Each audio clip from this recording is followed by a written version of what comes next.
to Light Code Portal, sponsored by Light Language University and Circle Insights. I'm Jeannie Mills, Assistant Dean of Education at Light Language University. We're here tonight with Anna Noyce, founder of Light Language University and Circle Insights. And our topic for this episode is past lives and karma. Hello, Anna. How are you doing? Wonderful. I'm excited about tonight. Great topic. Yes. So what are our questions tonight? We had quite a few people writing in and putting. We've got quite a few. Let's get started. The first one is kind of a basic question. Does everyone have a past life? I love that one. Yes, everyone has a past life. We have so many people, and so many people from all over the galaxy, all over the, and we're incarnating all the time. As we know, our soul continues to grow and to expand. So yes, we're always coming in past lives, and they're always affecting everything that we do in some way or manner. Okay. So if we start off with zero karma, then why choose to incarnate to build karma that we will have to remedy eventually? So I like the way that question's asked. I think somebody else asked that question, but so we don't really start off with zero karma. We've been doing this for a long time. In fact, when you're working in the records, or you're working the Akashic records, or you're working with other people, you're realizing just how amazing we are from the spirit. So we go back into the original monad, and the monad, which is the spirit, which is connected to everything, and then we have 12 oversouls that's kind of spoke off to that, which is our higher self. And then we have another 12 out of all of those 12. So that comes into 144. So the soul anatomy is on different dimensions, which we know are unlimited, going from, if we were to look at it from a vertical perspective in our human form, it is from 0 to infinity and 0 to negative. And then it also spreads out on different levels on those layers. So 144 lifetimes, and we're going in and out, having these different experiences at all times. So I think it's really important to know that it's not just a flat answer. It can be kind of a little complicated. Yeah. And we choose. The other thing I wanted to add is we do choose, because it's kind of interesting as the spirit starts to get to know itself, and especially our spirit, we're learning a lot about on different levels, from the spirit side, from soul level, from the personality level. So those three, it's kind of like a trinity of the three. And as we start to move around the world and have these experiences, it feeds back, and it ripples into the 144 lifetimes that we're having simultaneously. Okay. So another question is, if the other side is wonderful and freeing and our loved ones are there, why would we choose to leave all that and incarnate again? Right. That makes sense. Why don't we just stay? Because it's so much fun. We really do have a good time being here. Yeah. Think about the food that we eat, we can touch everything on this level, especially on a vibrational frequency, we can actually interact with. So on these other different levels, we're interacting, depending if it's closer to the 3D, but it's fun to have these different experiences as spirit. So imagine on another lifetime, you're having experience as light, or another lifetime, something like a grain of sand, or an animal, or a human. So it's not always the perspective of what we think. Before I have to mention this. My dad taught me something. One time he was a painter, and so one time he had me stand in front of a painting. So I'm standing in front of the painting like this, and he says, "What do you see?" And I'm like, "Well, nothing, Dad. I'm really close to the painting. I can't see very much." And he goes, "Okay, step back like an inch." So I step back, and he goes, "What do you see?" And I said, "Well, I can see a little bit more." He says, "Okay, now step back, a foot." And each time I stepped back, and he had me step back, eventually I could see the colors and the brush strokes, and that's what it's all about. It's looking at the whole picture. So think of a masterpiece, even the Mona Lisa. And as you look at something that's a masterpiece like that, and as you really get to look inch by inch, you're experiencing different energy signatures and different parts of yourself having different expressions of one of this beautiful Okay. masterpiece, right? Okay, the question, if a family line has a history of a certain illness, could that be an example of generational karma that can be remedied? Yes. So yes, yes, and no. So you gotta different. I know sometimes I'm giving you. So you gotta look at it, and when Jeannie, in the Light Language University, we talk about energy expressions, and also when you ask a question, you can get multiple answers because we're looking at it again, like we're looking at that masterpiece.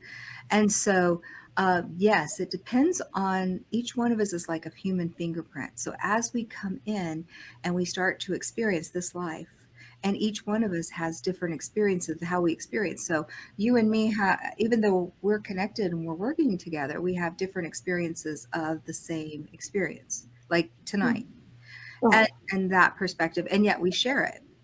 So yes, when you're coming down, if you are connected to a family, that could be something that you want to step in and heal generation, or it may be something that you come in and you experience, or it may be something that you don't want to mess with and you just want to follow that line. Okay. So it's kind of multi level. Okay. Remember, I Help have me understand. We're cleared of our memory on previous lives each time we incarnate, yes. and yet we can access parts of these past lives through twilighting, dreams, hypnosis. So why not just give us back our memory each incarnation? Why do we have to start over? Yes, and I understand that, the frustration. So what's it? There's several, again, this is a multi-level answer. So what's happening on the planet is we're moving from a denser energy into a higher frequency, more like to the fourth dimension. So as the whole universe, and it's not just happening in us, it's happening in the earth plane, our universe, and the whole dimension. And as we start to merge, what's happening is when I came in, I'm older than you. I had to come down a lot further, and then you had to come down less. And our children are, so they're remembering more and more because they're getting closer to the dimension as they're remembering. But the other aspect of this is that, and this is kind of a complicated question, is that we are remembering more, but a lot of times we don't want to remember because some of the things are tragedies. There's a lot of things that hurt or painful, and we want to leave that behind. We heal it on the other side. We may come in and experience this.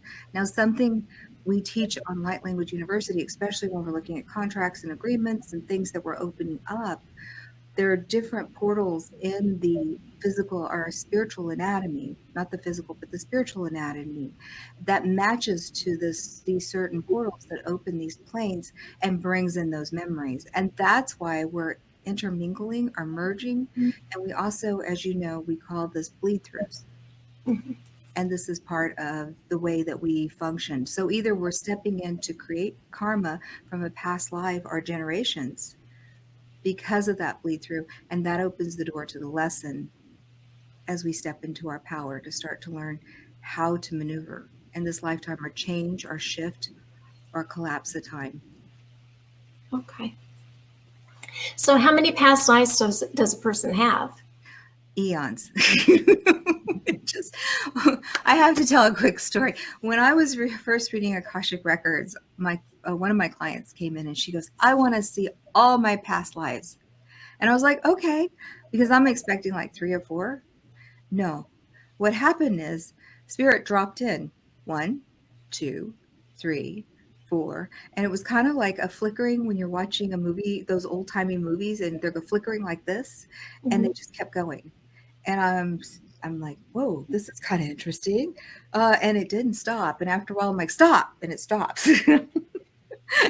And I'm like, how many? And it's like eons.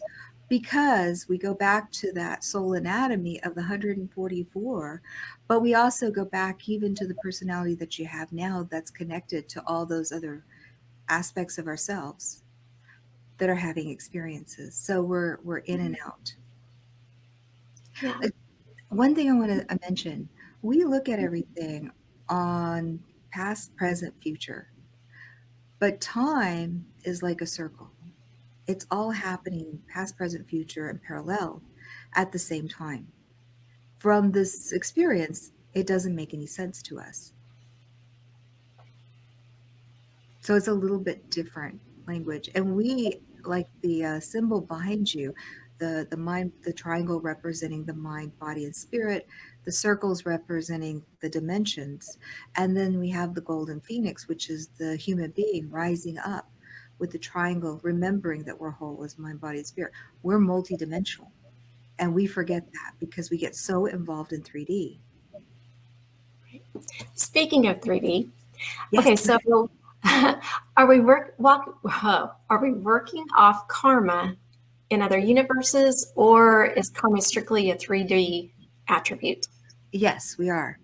But it's not so much as working off. You got to remember that karma on when you're looking at the masterpiece. Tell us if you're down here with the strokes of the masterpiece, the painting. It's almost like work, or it's. But when you're looking at it from a higher perspective, it's really just an experience. So from our perspective, I know a lot of us are going through painful we're having illnesses, or we're going through losses, or things are happening that are making us anxious or sad. And those lower energies that we're experiencing seem very like it lasts for a long time.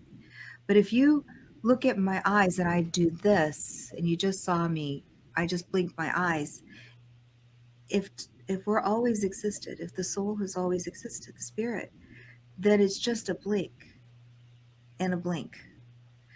And yes, we're just, it's just an experience. So we have to remember to look at it as an experience. So karma is not really a bad thing. It is a part of the universe. You know, what we throw out, we receive back. Yeah. Now, there was a question about how much time elapses between our lives. So I guess what you're saying is that it's not really. It can be as much or as little at the same time. So. And we also work with a lot of people that are grieving. And it's interesting because when you're working with spirit, time only exists in 3D. It exists where we are right now and present. But when you're on spirit, somebody who passes, I just want to kind of throw this in. Somebody who passes, they may turn around and they're doing something, and then turn around and you're there. And to you, it's been 50, 60 years. To them, it's only been a few minutes. So time doesn't exist the way it exists for us on these other layers of dimensions. And the higher you go, the less that it becomes as dense. Okay. Which is why you don't want to get stuck. Because it lasts a long time. Are there exceptions to who incarnates? Are there entities that don't? Yes, it's not really exceptions. That's a good question. It's not really about exceptions. It's about, because it's always freedom of choice, because we're always part of oneness. Everything's not separated. So, it just depends on the person or the personality or the spirit that wants to express itself.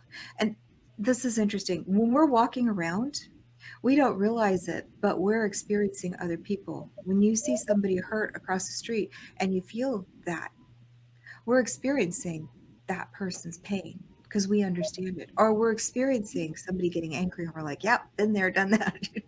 So we are always experiencing something. And if you think about the spirit is the same way. The spirit's like a big, huge empath that's just enjoying everything that it's feeling. It's just a wonderful expression.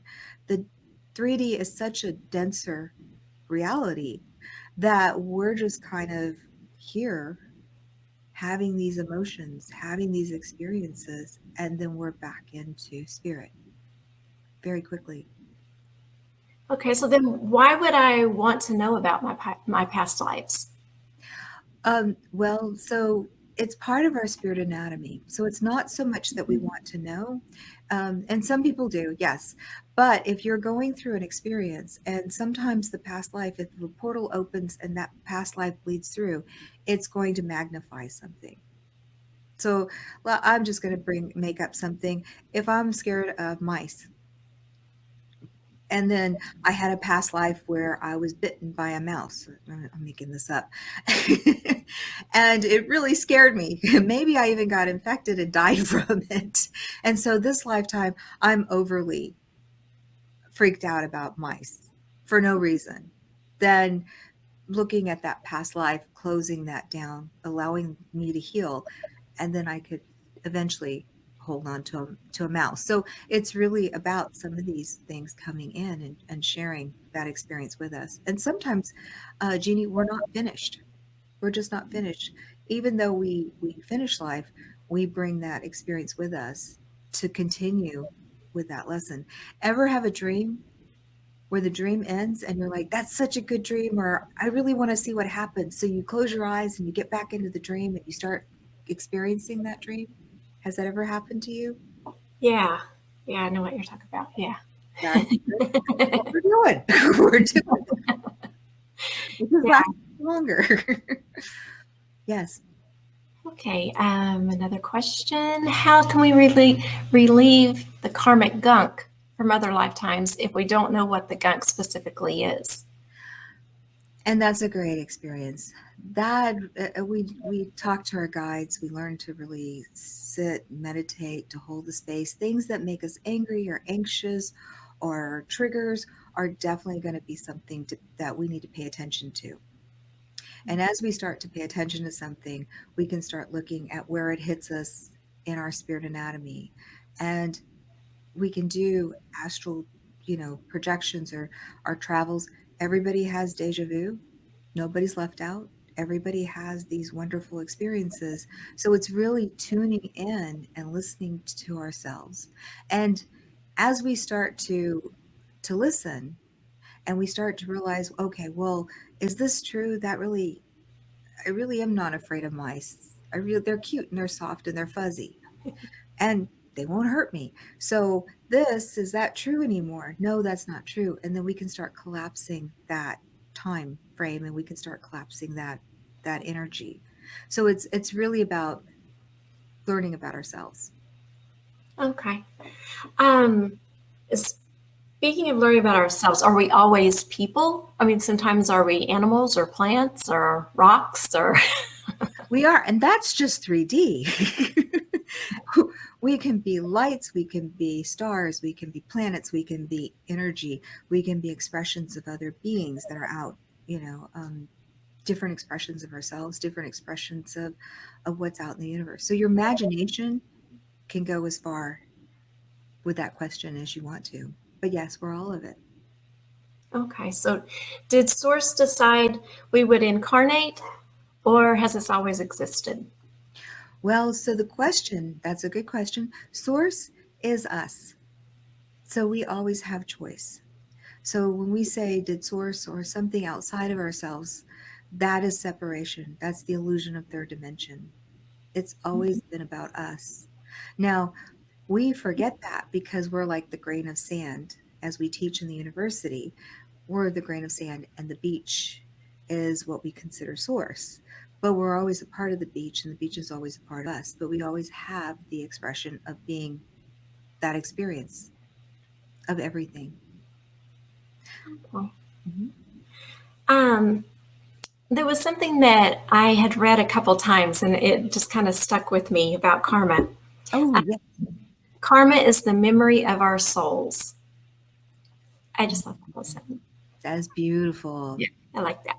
It's the memory of our soul's experience. Ah, And it can be a positive or negative. What the masters have done, and this is why we call them masters, is they don't look at it and judge it as good or bad.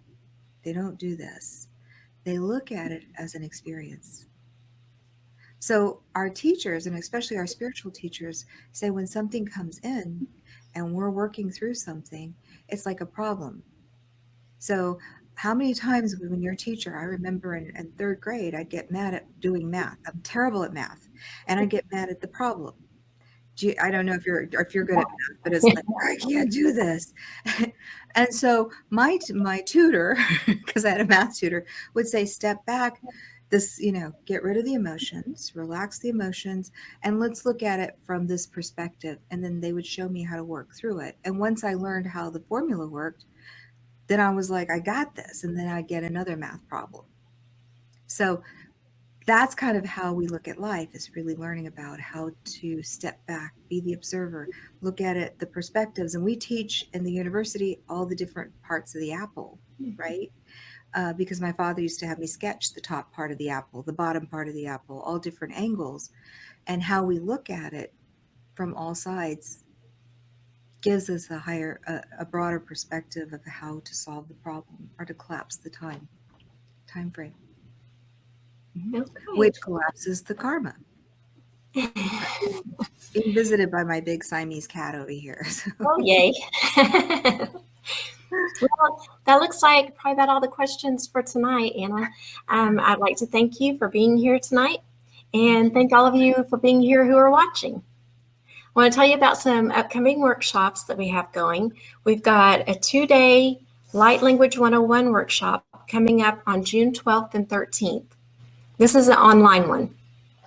But if you'd like to come to an in-person workshop, we also have one coming up.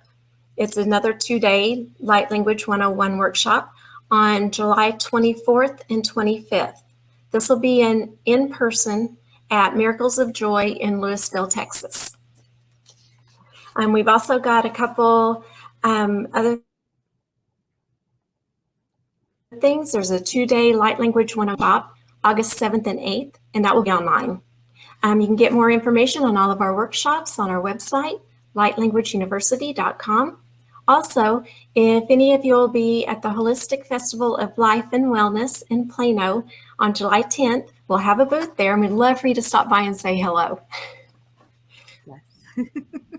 Thank you so much, Anna, and we'll see you on June 16th for our next Light Code Portal, when our topic will be the awakening experience. Oh, fun. That'll be good. I'm excited for that one. So thank you all again for watching, and we'll see you in 2 weeks. Wonderful. Namaste. Namaste. Good night. Good night.